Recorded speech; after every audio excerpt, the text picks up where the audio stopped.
la délocalisation n'est pas une fatalité. Même sur des marchés où la concurrence internationale fait rage, des solutions existent pour maintenir la compétitivité des entreprises implantées en France. Pour vous convaincre, je vais prendre l'exemple de l'industrie du meuble.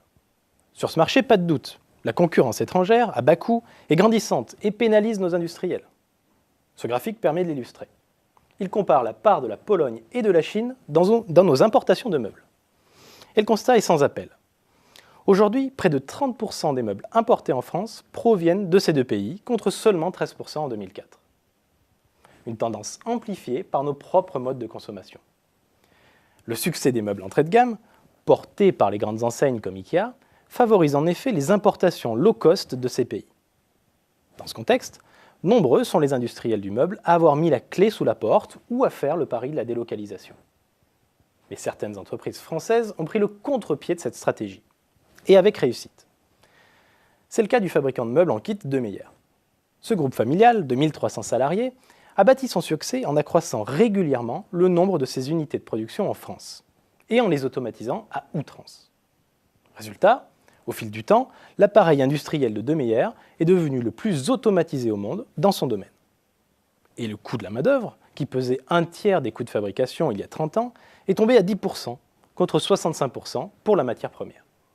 De quoi rendre compétitive leur fabrication, même sur le segment entrée de gamme, et ainsi fournir les géants Ikea ou Conforama.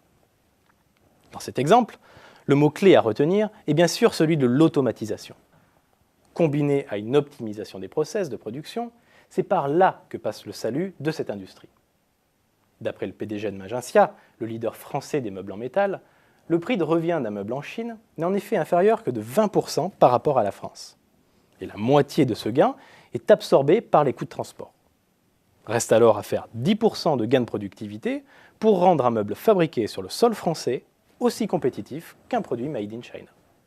Une étape que l'automatisation permet souvent de franchir.